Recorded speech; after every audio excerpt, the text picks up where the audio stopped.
بسم الله الرحمن الرحيم.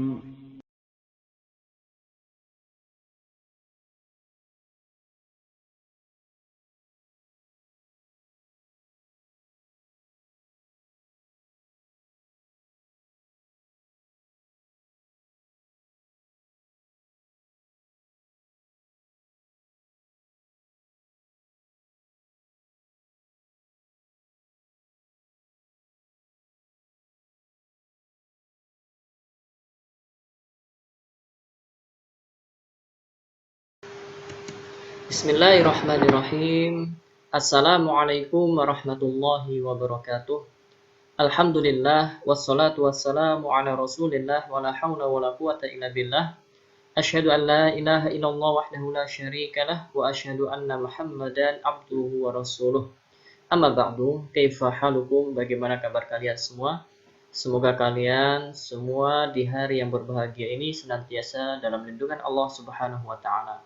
Sehingga kalian di hari yang berbahagia ini bisa belajar kembali dengan semangat. Ya, mari kita semangat kembali untuk belajar setelah libur 2 hari. Hari ini kita akan belajar pelajaran akidah. Untuk itu mari kita berdoa sebelum belajar. A'udzu billahi minasyaitonir rajim. Bismillahirrahmanirrahim. Allahumma ighfir li dhunubi wa liwalidayya wa lil mu'minin. Allahumma inni as'aluka ilman nafi'a wa rizqan thayyiba wa amalan mutaqabbala. Tayyib, anak-anakku yang soleh-solehah, siswa-siswi SD Islam Imam Syafi'i Sangatta. Hari ini pelajaran kita yaitu pelajaran akidah. Kita akan melanjutkan kembali pelajaran kita yaitu tentang pengertian ibadah dan macam-macam ibadah. Sebelum itu silakan disiapkan dulu buku pelajaran akidahnya dan dibuka halaman 31 ya, dibuka halaman 31. Jadi untuk lebih memudahkan kita dalam memahami apa yang Ustadz sampaikan di video ini, silakan dibaca-baca juga materi yang ada di halaman 31 ya. Materinya tentang pengertian dan macam-macam ibadah yang bagian B. Pada pertemuan kemarin ya, kita sudah mengenal atau sudah mempelajari tentang tauhid uluhiyah. Tauhid uluhiyah biasa disebut juga dengan tauhid ibadah atau ubudiyah, yang artinya yaitu mengesahkan Allah Subhanahu wa taala di dalam beribadah dan tidak mempersekutukannya dengan sesuatu apapun, baik itu malaikat, nabi, orang soleh atau yang lainnya. Ini tauhid uluhiyah, yaitu mengesahkan Allah Subhanahu wa taala di dalam beribadah. Jadi kita beribadah hanya kepada Allah Subhanahu wa taala semata. Tidak boleh kita beribadah kepada Allah kemudian di waktu yang lain kita beribadah kepada selain Allah. Ini termasuk syirik. Ya, termasuk syirik. Kita sebagai orang yang beriman harus menjadi orang yang bertauhid juga, yaitu beribadah hanya kepada Allah Subhanahu wa taala semata. Dan pada pelajaran kemarin kita juga sudah mengenal dan mengetahui apa yang dimaksud dengan beribadah. Jadi beribadah adalah melakukan perbuatan yang dicintai dan diridhoi oleh Allah. Jadi ketika kita melakukan perbuatan yang dicintai dan diridhoi oleh Allah, itu artinya kita sedang beribadah. Dan perbuatan yang dicintai dan diridhoi oleh Allah itu ada yang zahir, ada yang batin. Zahir itu nampak oleh mata kita, ya, seperti atau bisa didengar oleh telinga kita, atau bisa dilihat oleh mata kita, bisa diraba oleh tangan kita. Ini namanya zahir. Ya, contoh seperti kita beribadah kepada Allah dengan membaca Al-Quran. Ya, bacaan Al-Quran bisa didengar oleh telinga kita, maka ini zahir. Atau kita beribadah kepada Allah dengan melakukan sholat, ya itu bisa dilihat oleh mata kita dan juga bisa dirasakan oleh anggota tubuh kita, maka ini zahir. Ada juga perbuatan yang dicintai dan diridhai Allah tapi batin. Batin itu amalan hati, ya, amalan hati.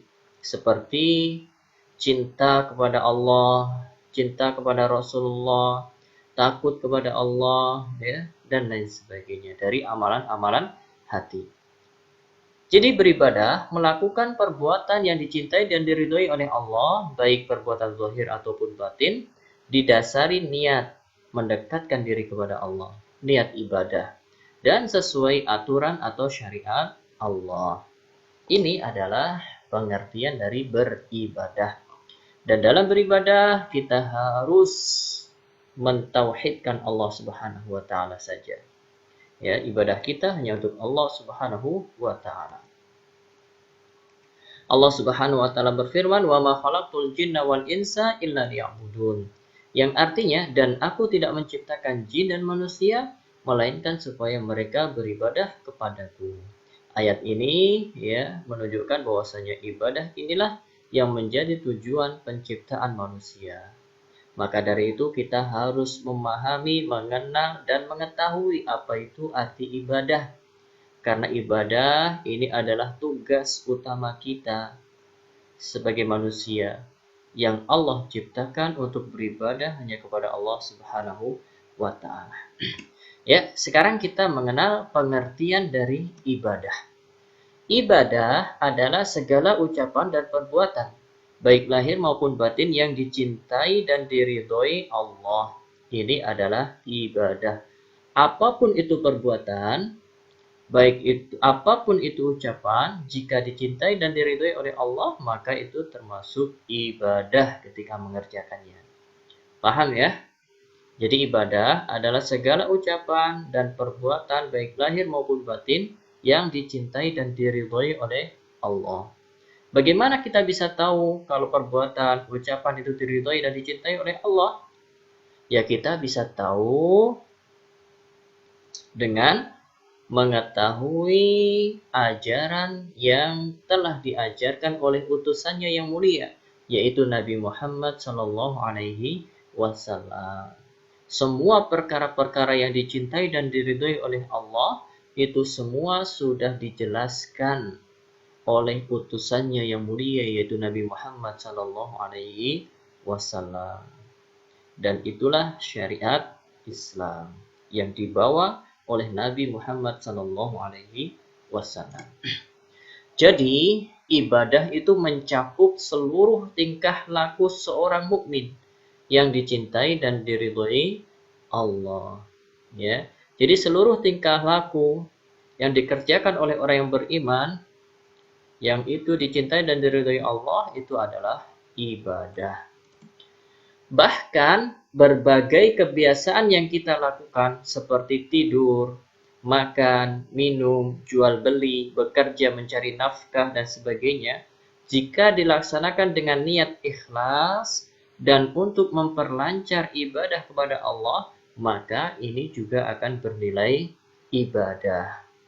Jadi makan, tidur, minum, ya, ini adalah perbuatan-perbuatan yang tabii, ya, yang merupakan kebiasaan. Namun kebiasaan ini bisa bernilai ibadah di sisi Allah Subhanahu wa taala. Bagaimana caranya? Caranya yaitu dengan niat ikhlas dan untuk memperlancar ibadah kita kepada Allah. Misalnya kita tidur, ya, kita tidur di awal waktu, misalnya habis isya kita tidur. Kita niatkan ketika kita tidur supaya besok bisa sholat subuh berjamaah.